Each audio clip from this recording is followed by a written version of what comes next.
Bonjour François Asselineau, est-ce que vous pouvez nous donner votre analyse du sommet qui a eu lieu cette nuit à Anchorage entre Donald Trump et Vladimir Poutine? Alors, bonjour, je réagis. Nous sommes samedi 16 août 2025 au petit matin, à 9 heures du matin. Donc, c'est une réaction un peu encore à chaud qui, évidemment, va être corrigée ou devra être corrigée en fonction des événements qui vont se dérouler dans les jours qui viennent. Je voudrais dire qu'il y a un sentiment en général que tout le monde peut avoir, c'est un petit peu le sentiment d'une montagne qui aurait accouché d'une souris et que finalement, il n'y a pas eu grand-chose d'annoncer. Alors, qu'il n'y ait pas eu grand-chose d'annoncé, c'est exact, mais ce n'est pas pour autant que rien ne s'est passé.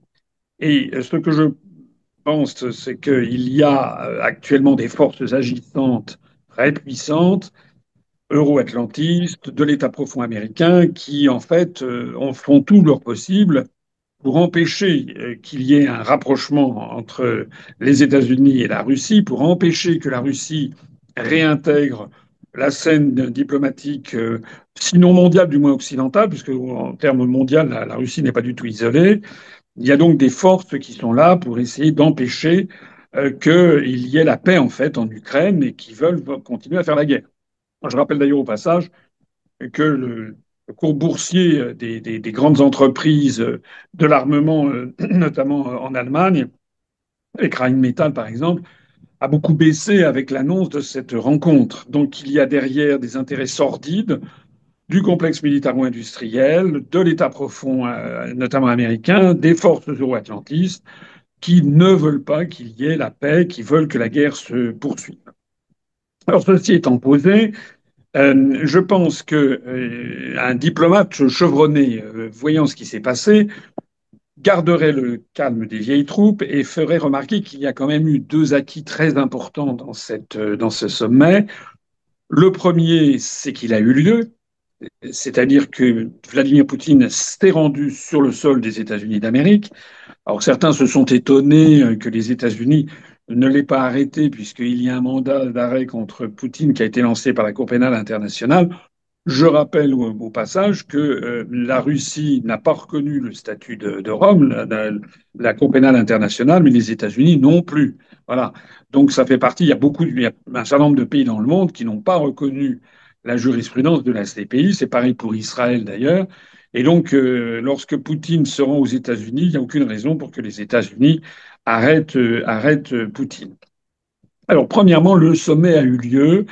Et donc, c'est évidemment un avantage très important, pas seulement d'ailleurs pour Poutine, principalement pour Poutine, mais aussi pour les deux. C'est quand même le fait que, eh bien, il y a, est de nouveau fréquentable, on peut discuter avec lui. Alors ça, c'est très très important, parce que ça veut dire que la possibilité d'un dialogue est réunie. Parce que les va-t-en-guerre ne veulent surtout pas qu'on discute, ni qu'on parle. J'ai vu d'ailleurs là, sur les réseaux sociaux, comme un certain nombre de médias qui ont beaucoup à se faire pardonner, comme LCI ou BFM TV, et essayent de donner un tout petit peu plus la parole maintenant à des gens qui ont une position un peu moins anti-russe, qui font valoir des arguments russes. Je vois il y a des internautes, pas beaucoup, mais qui sont complètement avec l'esprit formaté par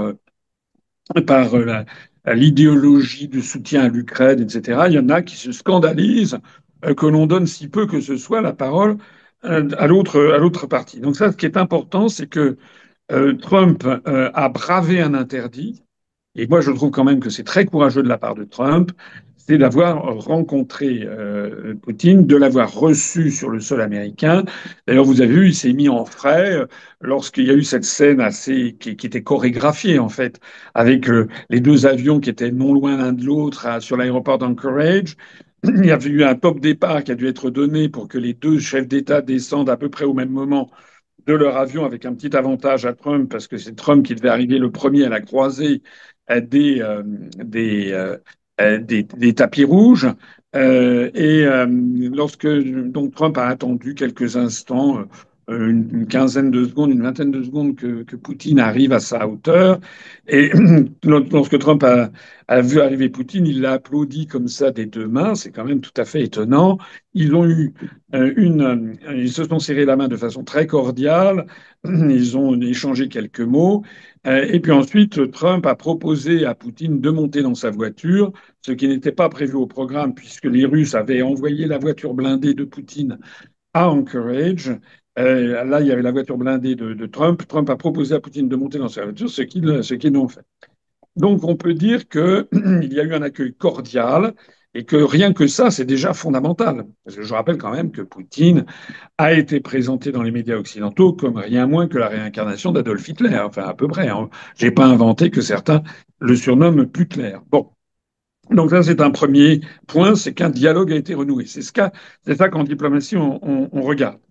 Le deuxième point, c'est que, à l'évidence, ce sommet avait été annoncé comme devant durer 7 ou 8 heures. Il a duré 2, 3 heures. Bon, il a été beaucoup plus court que prévu.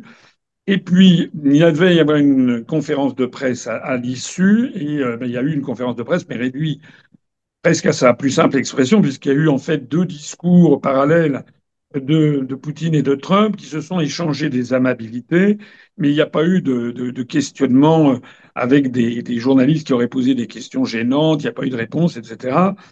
Et donc, on a eu le sentiment, effectivement, qu'il n'y avait pas grand-chose de concret, il n'y a pas eu d'annonce très concrète. Les deux chefs d'État se sont quand même félicités d'avoir mené des conversations constructives ils ont prévu de se rencontrer prochainement. Poutine a d'ailleurs invité à cette occasion, devant les journalistes, Trump à venir à Moscou. Moscou a plaisanté en disant oh, bah, volontiers, mais là, je vais encore me faire critiquer, etc. Donc, il n'a pas donné un oui formel. Et puis, ça s'en est arrêté là. Il y a quand même eu des mots sympathiques de part et d'autre qui ont été échangés, notamment Vladimir Poutine a laissé entendre qu'il partageait l'idée selon laquelle si Trump avait été président des États-Unis en 2022, eh bien, il n'y aurait jamais eu le conflit. Alors, on en est là. Il y a donc eu des conversations approfondies sur des sujets certainement très, très chauds, comme par exemple les échanges de territoires, l'architecture de sécurité de l'Ukraine, le rôle des garanties de sécurité qu'aura l'Ukraine et qu'aura la Russie après la guerre, voilà, peut-être même les réparations, un certain nombre de choses, mais à l'évidence quand même, la rencontre a été plus courte que prévu parce que les deux s'étaient fait accompagner, enfin notamment Poutine s'était fait accompagner de l'un de ses conseillers qui est spécialiste sur les développements économiques, parce qu'il y avait en arrière-plan l'idée de proposer des coopérations en matière économique entre les deux États, et notamment peut-être dans l'océan glacial arctique, avec les zones économiques exclusives des deux pays qui sont contigus. Il n'en a pas du tout été question. Il y avait les ministres des Finances de part et d'autre qui étaient venus. Ils ont évidemment leur présence a été quasiment superflue. Donc ça veut dire quoi? Ça veut dire que pendant le sommet,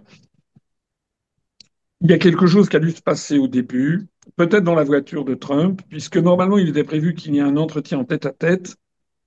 Et en fait, cet entretien en tête-à-tête n'a pas eu lieu.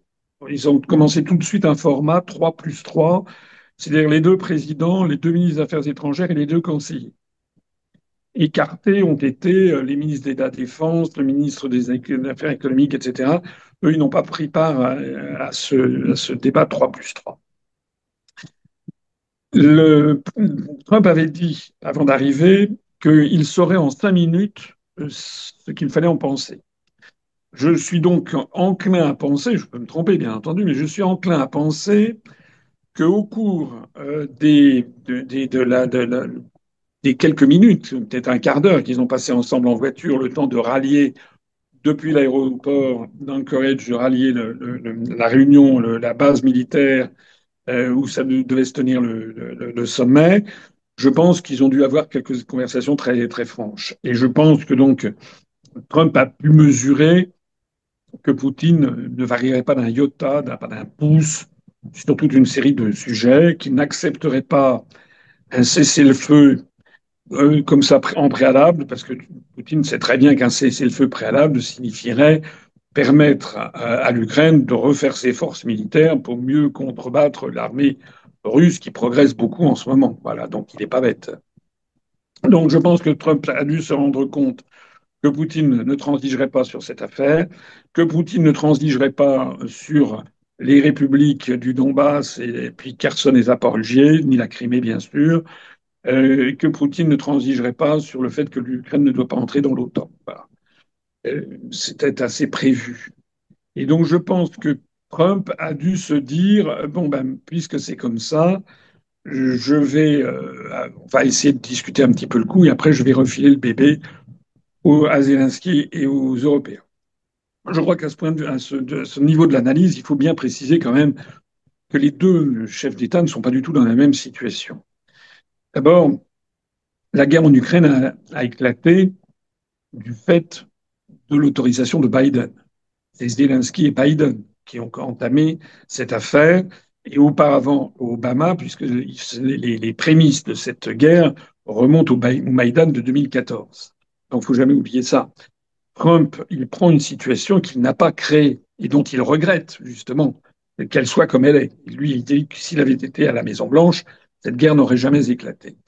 Donc, on a d'un côté Vladimir Poutine qui a été chef d'État tout du long, en fait, et qui a assisté à cette attaque en règle de l'OTAN et des États-Unis d'Amérique, qui a commencé avec le Maïdan pour essayer de piquer la Crimée et de piquer l'Ukraine à l'influence russe. C'est ce qui s'est passé. Vous savez que Poutine a réagi immédiatement en envoyant des troupes en Crimée pour mettre la main sur la Crimée parce qu'il ne pouvait pas se passer du port en mer chaude de Sébastopol, mais aussi parce que la population de la Crimée est à 95% russophone, russophile, et que la Crimée d'ailleurs appartenait à l'Union soviétique jusqu'en 1954, et c'est Khrouchtchev qui avait une ascendance ukrainienne et qui l'a donné pour le 300e anniversaire du traité de Péréoslav de 1654, qui a rattaché une partie de ce qui est aujourd'hui l'Ukraine à la Russie. C'est Khrouchtchev qui a pris cette initiative de donner la Crimée à l'Ukraine.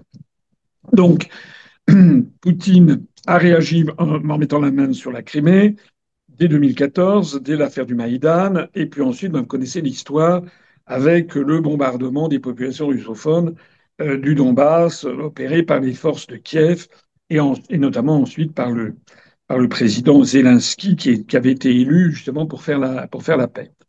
Donc on a d'un côté Poutine qui n'a aucune raison de bouger en fait. Il connaît le dossier par cœur.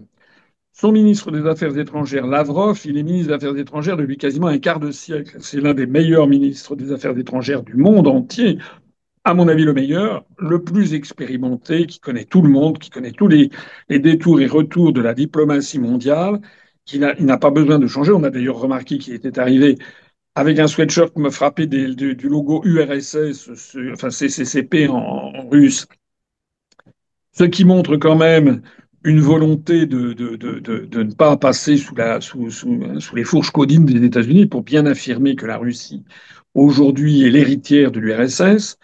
Donc Poutine a d'autant moins de raisons de changer que par ailleurs, il exerce un pouvoir autocratique, qu'il n'a pas vraiment d'opposition, que d'ailleurs 80-85% de la population russe le soutient dans cette affaire, que par ailleurs sur le terrain il possède 20% de ce qu'était l'Ukraine. Les forces russes occupent 20% de l'ancien territoire ukrainien, et que par ailleurs il a la supériorité militaire, et qu'en ce moment le front bouge très rapidement en faveur de la Russie. Donc il y a comme dirait Trump, Poutine a toutes les cartes en main, en fait. Il n'y a pas d'élection prévisible qui risque de le menacer. Il n'a pas d'opposition qui risque de le critiquer. Il a le soutien massif de sa population, etc. Donc, en fait, Trump ne peut que constater qu'une chose, c'est que Poutine n'a aucune raison de changer. Voilà. C'est d'ailleurs ce qu'il fait. Poutine reste, il est là, il persiste et signe. Ça correspond par ailleurs à son personnage, puisque c'est quelqu'un qui est un calculateur, et qui est froid, réfléchi, très rationnel. Et donc, il est arrivé avec ses ministres pour réaffirmer tout simplement la position de la Russie. Et avec une position extrêmement simple, c'est soit vous êtes d'accord, soit vous n'êtes pas d'accord. Mais si vous n'êtes pas d'accord, ben, on continue. On continue, c'est-à-dire que l'Ukraine, de toute façon, va s'effondrer. Ça donne une force à Poutine qui est quand même très extraordinaire. De l'autre côté, Trump a beaucoup de fragilités. Trump, d'abord, il n'est élu que pour 4 ans. Et en novembre 2026, c'est-à-dire dans 1 an et 3 mois, il y a les élections de midterm aux États-Unis qui sont très importantes pour lui. Deuxièmement, Trump ne pourra pas se représenter. Donc il a déjà fait, quand même, il a déjà écorné une partie de son pouvoir, puisque je rappelle que comme un président en fin de deuxième mandat aux États-Unis, on appelle ça lame duck, c'est-à-dire un canard boiteux. En règle générale, la dernière année, il a peu de pouvoir parce que tout le monde sait qu'il est sur le départ. Donc Trump n'a pas énormément de temps pour réagir. Deuxièmement, il est dans un pays extrêmement divisé.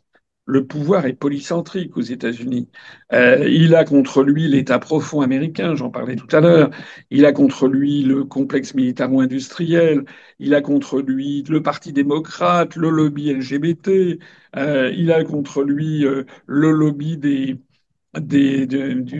complexe militaro-industriel, le lobby des grands fonds de pension, BlackRock et Vanguard qui ont investi, qui ont acheté des milliers d'hectares en Ukraine, n'ont pas forcément envie de voir les États-Unis se retirer, etc. Donc Trump, il a quand même énormément d'opposition, sans compter les Européens, comme on dit, au premier rang desquels, hélas, Macron, bien suivi par Merz et également par Starmer, qui en fait sont dans la main de l'État profond américain, c'est-à-dire de cette alliance de démocrates, etc., très hostile à Trump. Trump, il a également contre lui les médias, CNN le déteste, etc. Donc Trump, il est vraiment dans une situation où il est assez isolé. Sa seule force à Trump, outre son caractère personnel, ça, cet homme est un géant du point de vue de la force de caractère. Mais sa vraie force, en fait, c'est le soutien du peuple américain. C'est la seule chose. Or, il a été élu par le peuple américain, notamment sur la promesse de terminer très rapidement la guerre en Ukraine. Voilà, donc Trump, il est dans une situation où il a besoin d'avoir des actes assez rapides et par ailleurs, il désapprouve cette guerre. Il est très sensible à la rationalité. Trump, c'est autant Poutine est un joueur d'échecs, autant Trump est un joueur de poker qui aime bien des rodomontades, lancer des promesses comme ça, et puis si ça marche pas, tant pis, il change de sujet. Voilà. On l'a vu avec les droits de douane, il avait décidé d'augmenter considérablement les droits de douane avec tous les pays avec lesquels les États-Unis d'Amérique enregistrent un déficit commercial très important. Il était monté jusqu'à annoncer des droits de douane de 450% avec la Chine. Il en a rabattu, hein, comme avec l'Union européenne, il avait dit 30%, il en a rabattu à 15% pour l'Union européenne. Mais il a donc obtenu quelque chose en bout de course. C'est ça la façon d'agir de Trump. Hein. C'est de lancer des trucs. Et puis après, en se disant, il y aura toujours, dans le deal que je négocie, il y aura toujours un petit quelque chose que je pourrais gratter. Voilà la configuration des personnalités. J'ajoute encore un dernier point sur Trump, c'est que à l'évidence, il n'a plus que quelques années au pouvoir. Il a le sentiment, il a la volonté de laisser une marque dans l'histoire. Et on lui prête, il l'a d'ailleurs évoqué lui-même, on lui prête l'idée d'être nommé, de recevoir le prix Nobel de la paix. Parce qu'il doit considérer que l'attribution du prix Nobel de la paix qui avait été faite à Obama était un vrai scandale. C'est un scandale, parce qu'Obama n'a pas cessé de faire la guerre pendant les 8 ans.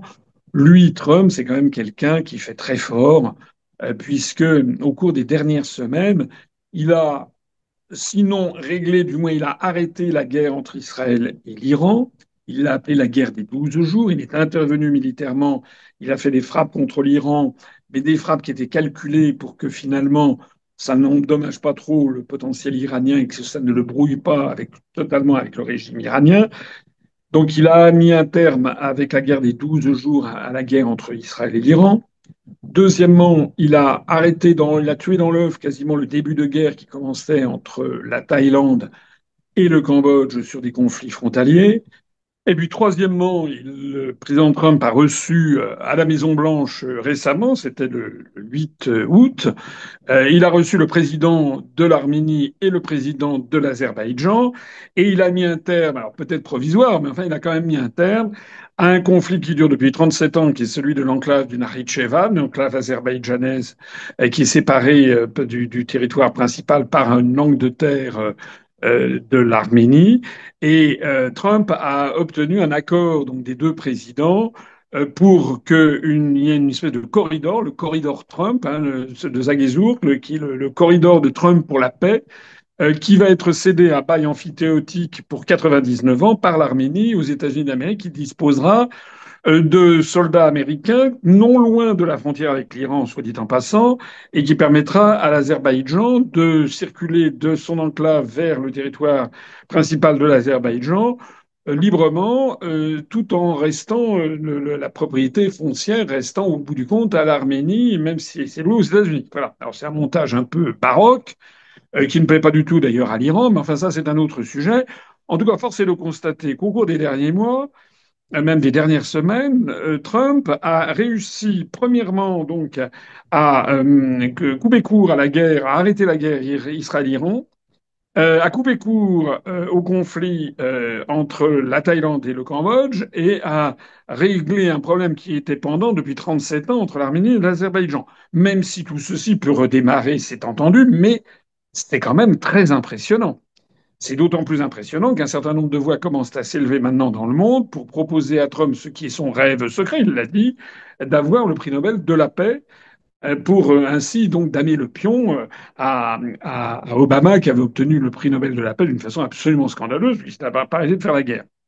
Dans cette perspective, il faut voir que Trump, qui donc a une vision historique de son rôle, il veut rester dans les livres d'histoire, il est évident qu'il aimerait être également le pacificateur de l'Europe, le pacificateur de l'Ukraine. Tout ceci donc pour dire que entre Vladimir Poutine, qui n'a aucune raison de bouger et de maintenir sa stratégie, qui est une stratégie gagnante, d'un côté, le joueur d'échecs calme, froid, rationnel, réfléchi, et qui gagne, et qui a mené une guerre d'usure, et qui va continuer s'il ne se passe rien. On a face à lui un Donald Trump qui, lui, est pressé par le temps pour toute une série de raisons, qui, par ailleurs, a envie de faire un acte historique et qui, enfin, se débat parmi des quantités de contradictions et d'oppositions internes. Alors, dans ces conditions, qu'est-ce qui pouvait en résulter? Ben, en gros, il y avait deux hypothèses et puis une troisième qui, en fait, se rapproche de la seconde. La première hypothèse, c'est que Trump faisait un truc à la Trump, c'est-à-dire il annonçait comme ça de façon tonitruante qu'il était parvenu à un accord avec Poutine, que la Crimée et les quatre républiques du Donbass, plus Zaporozhye et Kherson, était confirmé à la Russie, que lui, il donnait là, les États-Unis confirmaient leur accord sur ça, que par ailleurs, les États-Unis mettaient leur veto à l'entrée éventuelle de l'Ukraine dans l'OTAN. Voilà, il aurait pu sortir ça. Je pense que ça aurait convenu à Poutine. Je pense d'ailleurs que c'est assez probablement ce qui a pu être débattu entre eux et avec leurs conseillers avec par ailleurs le fait que ça aurait été présenté à l'opinion publique avec un paquet cadeau qui eût été une coopération économique tous azimuts entre les États-Unis et la Russie, notamment dans leurs zones économiques exclusives qui sont limitrophes dans l'océan glacial arctique, où il y a des quantités de ressources en hydrocarbures, probablement en nodules polymétalliques, etc. Peut-être également l'exploitation de terres rares, soit dans l'extrême-orient russe, soit peut-être en Alaska, ou de métaux précieux. Donc, tout ce, et peut-être aussi la Russie aurait peut-être accepté que des entreprises américaines viennent s'installer en Russie en lieu et place des entreprises européennes qui ont dégagé du fait des sanctions. Tout ça eût été très. Je pense que c'est honnêtement, si je me mets dans la place de Trump, la peau de Trump, il a tout bénéfice à tout ça. Il arrête la guerre, il fait copain avec la Russie, Il pousse ses avantages en matière économique et financière pour les entreprises américaines. Et puis, il fait la nique aux Européens qu'il déteste, lesquels Européens n'auraient plus que leurs yeux pour pleurer, puisqu'ils verraient que même les implantations, je sais pas, les implantations de Renault en Russie, par exemple, pourraient être données à une entreprise automobile américaine, par exemple. Donc voilà ce que je pense qu'il y avait. Mais, il y a un mais, c'est que Trump au Basque, il a Zelensky d'une part, et il a les Européens d'autre part. Et donc l'autre hypothèse, c'était que ça aboutisse à un clash et que Trump se soit fait le porte-parole des Européens et de Zelensky en disant il faut absolument que vous rendiez les terres, etc., et puis que vous acceptiez que l'architecture de sécurité de l'Ukraine se fera à l'intérieur de l'OTAN. Donc à ce moment-là, Trump aurait été transparent par rapport aux Européens et à Zelensky. Là, on aurait eu un clash. Voilà. Alors en fait, c'est pas ce qui s'est passé. En réalité, Trump, à l'évidence, c'est un homme réaliste, rationnel, et il s'entend bien avec Poutine. Il est intéressant d'ailleurs de voir les deux personnalités qui, à mon avis, éprouvent une certaine fascination l'une pour l'autre. Poutine, c'est un petit chose, c'est quelqu'un d'origine très modeste. C'était un apparatchik du KGB, c'est un fonctionnaire un petit peu gris d'apparence et qui, par son intelligence, son travail, son dynamisme, et puis par la faveur des événements et puis la chance, tout simplement, a réussi au moment où tout s'effondrait en Russie, eh bien, à se faufiler jusqu'au pouvoir suprême et être aujourd'hui l'héritier d'une lignée d'autocrates et de tsars qui monte à des siècles et des siècles. Et il a maintenant réussi quelque chose d'extraordinaire, c'est qu'il a remonté la Russie, qui était tombée extraordinairement bas avec Boris Yeltsin. L'empire des tsars s'était désintégré. La Russie sous Yeltsin était vendue à l'encan, était bradée à des oligarques. La Russie était en train de perdre son âme.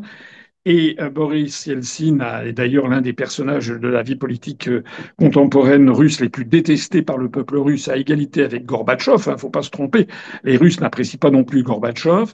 Boris Yeltsin et Gorbatchev sont rangés parmi les traîtres à la Sainte-Russie, alors que Poutine apparaît comme un nouveau Pierre le Grand, comme une nouvelle Catherine de Russie, comme un nouveau Staline, un petit peu tout ça à la fois, c'est-à-dire à partir d'une situation qui est très mauvaise, voire désespérée.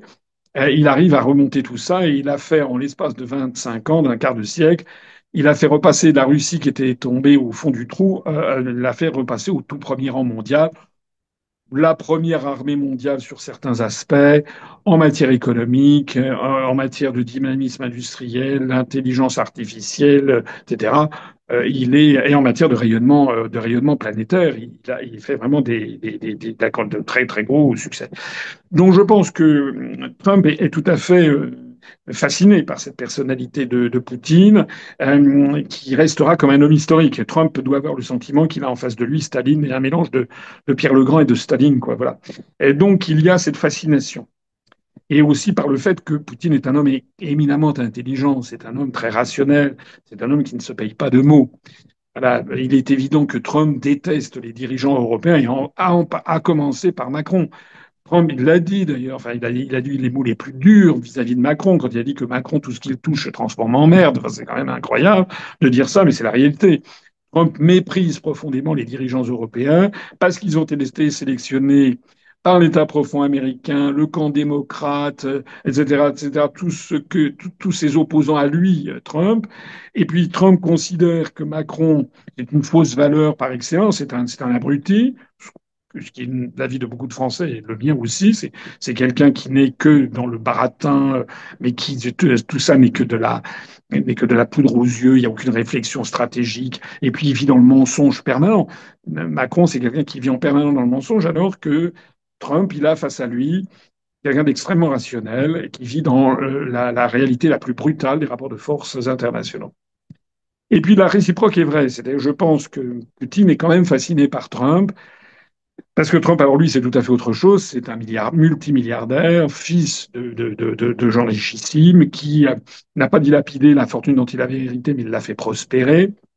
Et puis qui a quand même une personnalité hors du commun. La meilleure preuve, quand même, c'est que tout seul, En fait, il se heurte à l'État profond américain. Tout seul, est en train de changer la destinée des États-Unis d'Amérique.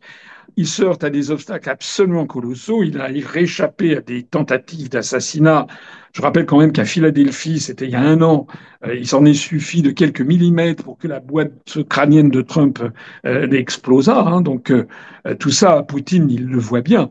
D'ailleurs, parmi les rumeurs qui circulent, Trump aurait raconté autour de lui qu'au cours de l'entretien, peut-être même dans la voiture, Poutine lui aurait fait part de son admiration en lui disant vous avez, franchement, c'est extraordinaire ce que vous avez fait en un an, en quelques mois. Vous êtes en train de redresser complètement l'Amérique, chapeau bas. Voilà. Donc ils ont mutuellement un respect mutuel parce que l'un comme l'autre sont en train d'essayer de redresser leur pays. Donc ça fait vraiment une connivence très importante. Et en fait, ils ont le même adversaire. Ils ont les mêmes adversaires sous un certain nombre de côtés. Ils ont les mêmes adversaires, le mondialisme, la fin des États-nations. Ils ont comme même adversaire également l'idéologie woke, l'idéologie LGBT, tout ce qui est satanisme, etc. Et tout ce qui est représenté en fait par Macron, par Epstein, par Starmer, par Merz, également par Zelensky en fait. Donc, il y a une affinité entre les deux hommes qui a qui a transparu dans ces échanges et qui, évidemment, est l'une des raisons essentielles pour lesquelles ça vaut la vindicte de la presse occidentale contre Trump. Parce qu'on a bien vu que la presse s'acharne tout de suite contre Trump sur le thème, c'est scandaleux, vous avez vu cette nullité. CNN a dit il était furieux lorsqu'il avait quitté Poutine, ce qui n'est pas vrai. J'ai fait un tweet pour montrer que c'était faux, au contraire, ils se sont quittés en très très bons termes. D'ailleurs, Poutine a invité Trump à venir à Moscou et Trump a répondu de façon assez drôle, à dire bah écoutez, je veux bien, mais je risque encore de me faire critiquer, on va voir, etc. Donc probablement que ça sera sur le sol russe la prochaine fois. Donc il y a une entente entre les deux hommes qui est une affinité de destin en définitive, historique, dont la destinée a voulu que ça tombe sur.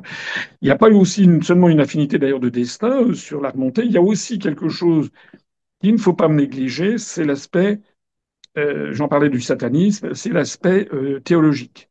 C'est-à-dire qu'on ne peut pas comprendre Trump et on ne peut pas comprendre Poutine si on écarte la religion. Trump, comme l'a dit d'ailleurs son vice-président Vance, il a dit le problème de Trump, en fait, c'est d'appliquer les évangiles. Il y a dans la personnalité de Trump, au fond de lui-même, la volonté d'épargner les vies humaines, et c'est vraiment quelque chose qui le préoccupe, d'où son souci d'assurer la paix. Il veut rétablir un ordre moral et conforme en gros à la morale traditionnelle du christianisme. C'est pour ça qu'il est contre LGBT, contre l'idéologie woke, qu'il a quand même décidé, par exemple, de faire retirer tous les drapeaux LGBT de tous les bâtiments publics aux États-Unis. Il avait vivement protesté contre la cérémonie d'ouverture des Jeux Olympiques à Paris par Macron en disant que c'était scandaleux, etc., et que c'était des blasphèmes. Donc ça, c'est très important à comprendre dans la pensée trumpienne. Et c'est aussi important à comprendre dans la pensée de Poutine, puisque Poutine a pris un pays qui était athée officiellement, et qui persécutait en gros les églises, et notamment l'Église orthodoxe. Et Poutine a fait un grand retour, a présidé un grand retour de la religion orthodoxe, et des religions aussi en général, puisque il, il a bien encadré et bien intégré l'islam en musulman, l'islam en russe, et notamment dans les républiques d'Asie centrale, à qui il a accordé une certaine part. Voilà. Alors, ils ont donc, à mon avis, ils sont donc convenus que sur le schéma que j'évoquais, sauf que Trump n'a pas voulu prendre de front Zelensky, ni les puissances occidentales, ni tous ses opposants, les médias, les lobbies, etc., etc. Donc je pense que Trump doit se dire maintenant, je vais revenir chez moi et je vais appeler les uns et les autres. C'est d'ailleurs ce qu'il a fait. On apprend en ce moment même que Trump a appelé au téléphone. Il y a une espèce de téléconférence où il a raconté ce qui lui était arrivé avec Zelensky, enfin, il a raconté avec ce qui lui était arrivé avec Poutine. Il a raconté ça. Il y avait Zelensky, il y avait Macron, Merz, Merkel, von der Leyen, pardon, Starmer, Stubb, sans doute le Finlandais, également le Polonais Tusk, je crois. Enfin bref, le banc et l'arrière-banc de ce qu'on appelle les Européens. Et il leur a raconté ce qui s'était passé. Donc maintenant, qu'est-ce qui va se passer? Ben, je pense que tout le jeu de Trump, c'est ça, c'est que il dit voilà ce que moi je propose, on fasse ça. Évidemment, vous avez Zelensky qui a annoncé qu'il allait à Washington lundi d'ailleurs. Zelensky qui est furax, on imagine que Macron, etc., vont faire les gros yeux. Et donc je pense que Trump a parfaitement prévu le coup, et je pense qu'il va dire à tous ces messieurs, ben, écoutez, moi j'ai essayé de faire bons offices, vous êtes dans l'irréel, vous êtes dans une situation irréelle. On apprend aujourd'hui même, d'ailleurs ce matin, un nouveau rapport, c'est publié par Euractiv, je crois, de l'OTAN, comme quoi les pays de l'OTAN, les pays européens de l'OTAN sont complètement à genoux. Ils n'ont plus de munitions, ils n'ont plus d'armes. Par ailleurs, ce sont des pays qui sont ruinés. Par ailleurs, ce sont des pays, l'Union européenne, les dirigeants européens qui ont été choisis, sélectionnés par l'État profond américain, c'est-à-dire par les principaux ennemis de Trump. Eh bien, c'est que ce soit Merz, que ce soit Macron, que ce soit Starmer, etc. En fait, sont détestés par leur propre population. Merz, en l'espace de 100 jours, il est tombé à 30% moins de 30% de popularité. Il a un parcours en termes de popularité qui est l'inverse de celui de Trump. Macron, n'en parlons pas. Je l'ai dit, je crois tout à l'heure, on estime que 85% des Russes soutiennent Poutine. On estime qu'il y a peut-être 10 à 15% des Français qui soutiennent encore Macron et encore. Ça veut dire que l'Union européenne, ce sont des pays qui sont ruinés, divisés, désarmés, qui n'ont plus de capacité de mobilisation, qui n'ont pas de capacité de mobilisation de leur peuple, puisque les peuples les détestent. Aucun Français n'a envie d'aller se faire trouer la peau pour aller se battre pour l'Ukraine. Beaucoup de Français ne considèrent pas d'ailleurs la Russie comme l'ennemi de la France, en tout cas pas l'ennemi principal. Si on fait un micro-trottoir dans la France entière, on verra que les Français sont beaucoup plus préoccupés par leur niveau de vie qui s'effondre, par l'augmentation du prix de l'énergie, etc., par l'insécurité, par la montée de l'islamisme, etc. Ben, ça préoccupe les Français, mais la Russie, pas du tout. C'est-à-dire qu'en fait, Trump joue sur du velours. Il peut dire donc aux gens qu'il a réunis, il a dit voilà, moi ce que je propose, c'est ça.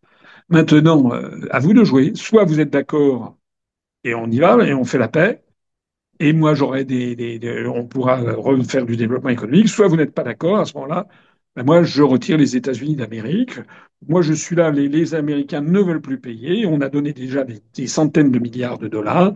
On ne veut plus payer. Maintenant, c'est à vous. Alors là, évidemment, c'est là que on va rigoler, si j'ose dire, parce que les Européens seront mis au pied du mur de leur propre nullité, de leur propre absence de totale de stratégie, en fait. Et en fait, ils ne savent pas ce qu'ils veulent. Les buts de guerre dans cette histoire sont très clairs de la part de Poutine. De la part de Trump, Trump, il a hérité d'une situation avec des buts de guerre qui étaient ceux d'Obama et de Biden, et en fait de l'État profond américain, qui était d'envahir la Russie, non seulement de chasser le régime de Poutine, mais également de démanteler la Russie en une quinzaine d'États. Je l'ai expliqué longuement, et c'est pas des ragontades, c'est à partir de données tout à fait sérieuses. La stratégie des États-Unis d'Amérique qui veut démanteler la Russie. Madame Victoria Nuland l'avait suffisamment expliqué lorsqu'elle travaillait encore pour Biden. Et puis on a toutes les cartes qui ont circulé. J'ai expliqué ça dans une vidéo au dialogue franco-russe. Mais Trump, lui, maintenant, il a complètement changé ça. Lui, c'est plus du tout son objectif. Lui, son but, c'est de finir la guerre avec la Russie et l'Ukraine. Là-dedans, dans cette histoire, quels sont les buts de guerre des dirigeants européens? Ministère et boule de gomme, en fait, ils n'ont pas de but, ils n'ont pas de réflexion stratégique, ils ne font qu'obéir à leurs commanditaires. Et donc voilà ce qui va se passer. Alors reste là-dedans la dernière histoire, c'est un point focal. C'est un individu, c'est Zelensky. normalement, compte tenu de l'histoire des États-Unis d'Amérique, on peut estimer que les États-Unis pourraient lui appliquer le même régime, si j'ose dire, à Nguyen Van Thieu au Sud-Vietnam, qu'au maréchal Lon Nol au Cambodge, au Shah d'Iran en Iran, c'est-à-dire de laisser tomber leurs alliés et puis de s'en débarrasser. Voilà, les laisser tomber, au moins les chasser du pouvoir, les faire chasser du pouvoir par une révolution, ou alors éventuellement même s'en débarrasser avec une balle dans la tête, ou alors encore avec un chèque. C'est possible, à mon avis. C'est vraiment lui qui cause le souci. Il y a une façon peut-être que Trump pourrait avoir de se débarrasser de lui de façon assez élégante et assez incontestable, c'est que Trump pourrait dire qu'il exige qu'il y ait maintenant des élections en Ukraine et que l'Ukraine doit être un pays démocratique, puisque je rappelle que Zelensky n'est plus le président de l'Ukraine légitime, puisque normalement il a interdit qu'il y ait des élections présidentielles. Ça fait plus d'un an qu'il est resté au pouvoir. Voilà, c'est comme si Macron, en 2027, décidait de rester jusqu'en 2028 en ayant interdit l'élection présidentielle. Donc Trump jouerait sur du velours en disant, écoutez, Monsieur Zelensky, il faut maintenant organiser des élections, et puis les Américains pourraient soutenir son adversaire principal, lequel ne demande sans doute que ça. D'ailleurs, les Ukrainiens, le peuple ukrainien en a ras-le-bol de Zelensky et il veut la paix. Donc, à mon avis, je pense que dans les semaines qui devraient venir, je verrais assez bien que Trump impose à Zelensky une élection présidentielle, auquel cas les Européens ne pourraient pas s'y opposer. Et puis, une fois que Zelensky aurait dégagé, ben à ce moment-là, je pense que les États-Unis feraient pression sur le nouvel élu. Et puis, encore une fois, la meilleure des pressions, c'est de dire si vous n'êtes pas d'accord, ben, je m'en vais. Et donc, les Européens seront face à ils seront dans une impasse, en fait. Voilà. Alors, au total, on peut tirer de tout ça, ça reste évidemment à confirmer. On peut tirer de tout ça que nous assistons à un basculement géopolitique très, très important. En fait, l'OTAN est au bord d'être obligée de reconnaître qu'elle a perdu la guerre. C'est quand même sérieux. Hein. C'est-à-dire un pays tout seul, la Russie, aidée par la Corée du Nord, un petit peu par l'Iran, a réussi non seulement à tenir tête, mais à gagner sur une coalition d'une trentaine d'États, dont les États-Unis d'Amérique. C'est quand même très, très impressionnant. Donc, c'est, à mon avis, d'une certaine façon, le début de la fin, peut-être de l'OTAN, et en tout cas de l'Union européenne, parce que ça, les dirigeants européens vont y laisser des plumes. Bien entendu, le narratif s'agite en ce moment. Hein. Il va y avoir tous les grands médias qui expliquent que Trump s'est fait avoir, que ci et que ça. Enfin, il y a de moins en moins de personnes qui sont dupes. Voilà. Je vous remercie de m'avoir écouté. Ce sont des réactions à chaud. Hein. On va voir, je vais peut-être être démenti sur tel ou tel aspect des choses. Enfin, ça correspond quand même assez largement à ce que l'on pouvait anticiper quand on veut bien réfléchir sans dire idéologique. Voilà.